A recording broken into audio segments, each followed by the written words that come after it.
इमाम आली मकाम के पास कमी किस चीज की थी?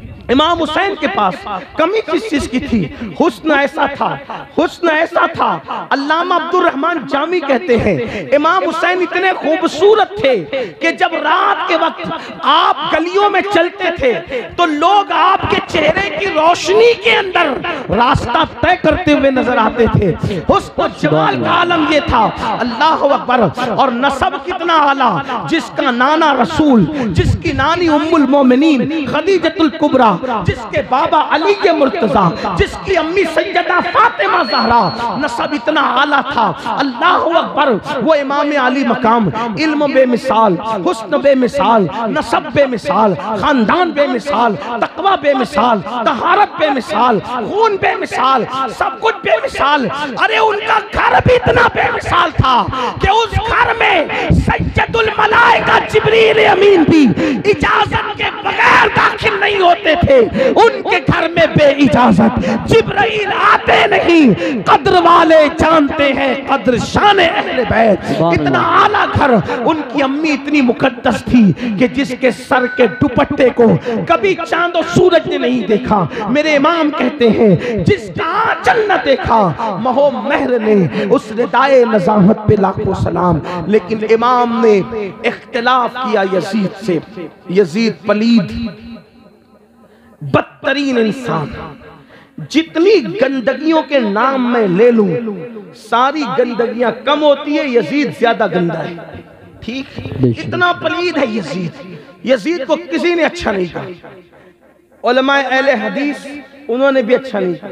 उनकी अक्सरियत वहीदुज़्ज़मान अपनी किताब हदियतुल महदी के अंदर यजीद के बारे में कहते हैं, वो तो लिखते हैं कि यजीद तो ऐसा था कि उसने कहा था माअज़ल्लाह सुम्मा माअज़ल्लाह कि बनु हाशिम पर कोई वही नाजिल नहीं हुई। उन लोगों ने तो हुकूमत और सल्तनत के लिए ड्रामा रचा था वही। यानी कि ये तो उलमाए अहले हदीस का स्टेटमेंट ये है यजीद के बारे में। नए लोग अगरचे बिगड़े कुछ करें, हालात के तहत समझौता करें, अलग बात है। वहीदुज़्ज़मान की किताब हदियतुल महदी मौजूद है, आप उसमें देख सकते हैं। इसी तरीके से आप उलमाए देवबंद की किताब उठाकर देखें, कारी तय्यब उन्होंने अपनी किताब में शहीद करबला के अंदर जगह जगह यजीद की मजम्मत की।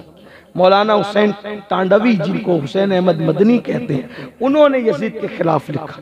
यानी कि आप देखते चले जाएं, एक सिलसिला है, कोई यजीद को अच्छा नहीं कहता। हत्ता के सिख मजहब के लोग भी, उनके अपने मजहबी जो पेशवाए, उन्होंने भी यजीद की मजम्मत की। हत्ता के जो वो गुरु नानक जैसे लोगों ने, अल्लाह अकबर, ये यजीद के मुतालिक जो है वो इंतहाई वो उसका घिनौना किरदार पेश किया।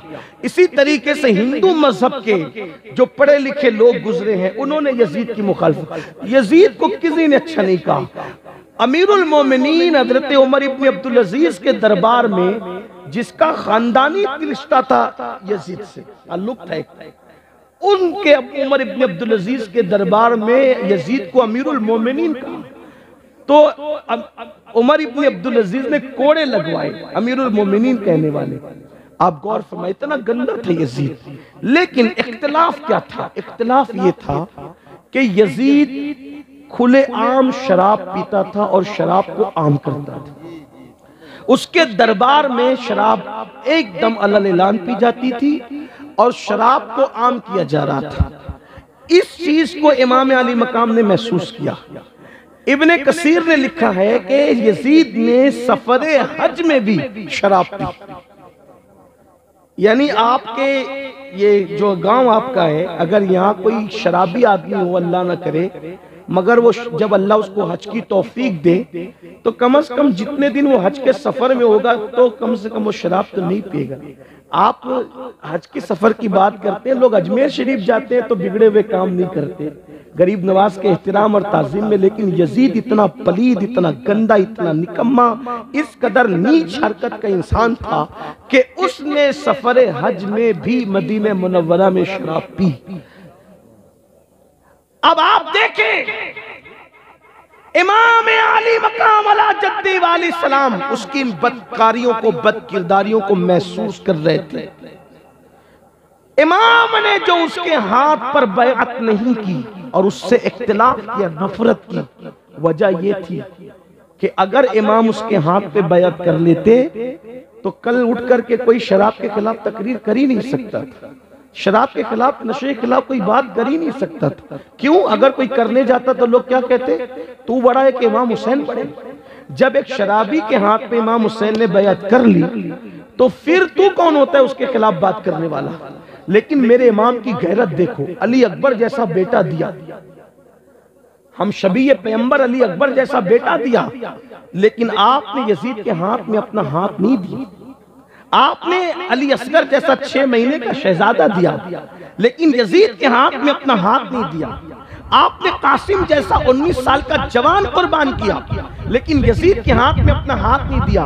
अब मुझे बताओ ऐ मेरी कौम के जवानों, यजीद शराब पी रहा है और शराब को आम कर रहा है, शराब के माहौल को आम कर रहा है, नशे को आम कर रहा है।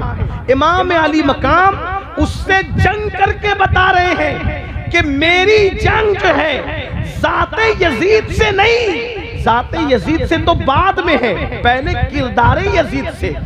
यजीद की जात से जंग बाद में, पहले किरदारे यजीद से जंग है। और अब इमाम हमें समझा रहे हैं, अब जिसका भी ये किरदार होगा उससे मेरी कभी सुलह नहीं हो सकती, उससे भी मेरी जंग है। अब पता चला कि अगर किसी के हाथ में शराब की बोतल है, किसी के हाथ में नशे की गोलियां है, किसी के हाथ में गांजा चरस है, किसी के हाथ में नशा करने वाली अद्वियात है, तो इमाम आली मकाम का वो चाहे जितना नाम ले, हुसैन पाक जैसे यजीद से जंग कर रहे थे, वैसी इमाम हुसैन आज उन शराबियों से, नशा करने वालों से भी जंग कर रहे हैं। अब लोग कहते हैं मौलाना क्या हो गया, आज मुसलमान बहुत बेचैन है, मुसलमान बहुत परेशान है, मुसलमान बहुत तकलीफ में है, मुसलमान बहुत बलाओं में है, मुसलमानों को मारा जा रहा है, मुसलमानों को पीटा जा रहा है, मुसलमानों को तबाह किया जा रहा है,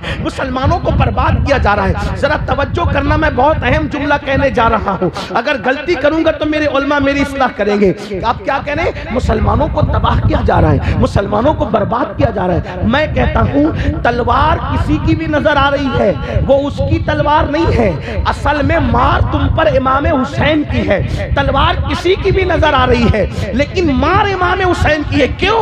इसलिए कि हुसैन ने बता दिया कि जिस कौम के अंदर नशा होगा उससे मेरी जंग होगी। अब इमाम हुसैन के मुकाबले में तुम खड़े हो गए, इसलिए अल्लाह तुम्हें तबाह कर रहा है, तुम्हें बर्बाद कर रहा है। आप क्या समझ रहे हो? इमाम आली मकाम कोई छोटी मोटी हस्ती नहीं। अल्लाह अकबर। मुझे बताओ, मुसलमानों के मोहल्ले में जितनी नशे की चीजें बिकती है, क्या औरों के मोहल्ले में बिकती है? जितना नशा मुसलमानों के इलाकों में किया जाता है, क्या औरों के इलाकों में किया जाता है? आपसे पूछना चाहता हूं, इस कदर नशे में डूबने वाली कौम 15वीं सदी के अंदर अगर कोई है, वो कौम मुस्लिम है। अल्लाह अकबर। 16-16 साल के, 17-17 साल के लड़के और लड़कियां बाज़ाब्ता तौर पर नशे की तरफ जा रहे हैं। कॉलेज छोड़कर, यूनिवर्सिटी छोड़कर, तालीम छोड़कर नशे की तरफ। किस मुसलमान को नहीं पता अल्लाह के रसूल मुस्तफा करीम रऊफुर रहीम सल्लल्लाहु अलैहि वसल्लम ने फरमाया, जिसने नशा किया उसने मोहम्मद पर नाजिल होने वाली किताब का गोया के इनकार किया। अल्लाह अकबर। अल्लाह। उठाकर हदीस रसूल देखो, अल्लाह के रसूल अलैहिस्सलाम फरमाते हैं, नशा करने वाले जब कयामत के दिन उठ करके अल्लाह की बारगाह में आएंगे, नशा करने वाले, काश मेरी ये आवाज, ये मेरी गुनहगार आवाज, ये मेरी बेअसर आवाज, काश अल्लाह इसमें असर पैदा करके किसी नशा करने वाले जवान तक पहुंचा दे। कि अल्लाह के रसूल अलैहिस्सलाम फरमाते हैं, नशा करने वाला जब क़यामत के दिन अल्लाह की अदालत में उठ करके आएगा तो उसका चेहरा सूवर की तरह, खिंजीर की तरह होगा, और उसकी आंखों से खून टपक रहा होगा, उसकी आंखों से खून बह रहा होगा और वो अपनी मुंह से उल्टी कर रहा होगा, तो वो उल्टी पाखाने की उल्टी होगी, यानी उसके मुंह से गलाजत पाखाना निकल रहा होगा। मुंह सूअर का, तवज्जो करें, मुंह सूअर का, खंजीर का, आंखों से खून और मुंह से पाखाना, और पूरे बदन पर सांप और बिच्छू चिपके हुए होंगे, और जिन आलात के साथ वो नशा करता था वो आलात उसके हाथ में होंगे, और आसपास फरिश्ते होंगे जो उस पर लानत कर रहे होंगे, उस पर लानत बरसा रहे होंगे। इस जिल्लत और रुसवाई के साथ अल्लाह अकबर, नशा करने वाला क़यामत के दिन अल्लाह की अदालत में आएगा। लोग उससे पूछेंगे कि तू कौन है, तू कौन है। ये मैं अपनी मर्जी से नहीं कह रहा हूँ, फकी अबुल्लैह समरकंदी ने इसको अपनी किताब में लिखा है। मैं कोई बात अपनी तबीयत से कहने का आदी नहीं। अल्लाह अकबर, फकी लिखते हैं जब इस जिल्लत के साथ नशा करने वाला मैदान क़यामत में आएगा तो लोग कहेंगे तू कौन है, इतनी जिल्लत के साथ तू आ रहा है। तो उसको कहा जाएगा बता तू कौन है। फरिश्ते कहेंगे लोगों, ये दुनिया के अंदर नशा करता था, ये दुनिया में शराब पीता था, ये दुनिया में नशा किया करता था। अब आप मुझे बताएं कितनी जिल्लत है नशा करने वालों के लिए। अब आप देखें, यजीद नशा करता था, इमाम अली मकाम नशे के खिलाफ थे। अब आपसे पूछता हूँ, हुसैनियत नशा करने का नाम है या नशे की मुखालिफत करने का नाम है? आप मुझे जवाब दें, नशा करने का नाम हुसैनियत है या नशे की मुखालिफत करने का नाम हुसैनियत है? अब अगर कोई नशा कर रहा है तो चाहे उसका नाम गुलाम हुसैन हो, चाहे उसका नाम गुलाम अली हो, चाहे उसका नाम अब्बास हो, अगर वो नशा कर रहा है तो गुलाम हुसैन नाम होने के बावजूद वो हुसैन का गुलाम नहीं, वो यजीद का गुलाम है, क्योंकि वो यजीद का किरदार जिंदा कर रहा है। निकलो सुन्नियों, मेरी कौम के जवानों, ए मुसलमानों, यजीदी किरदार से बाहर निकलो। दूसरी बात, बहुत लंबी नहीं करने वाला, गर्मी का मौसम है, आप लोग बहुत गर्मी में बैठे इसका मुझे ख्याल है, लेकिन दूसरी बात, एक दो बात और करूंगा, बात खत्म करूंगा। दूसरी बात, यजीद अलल ऐलान नमाजों को तर्क करता था।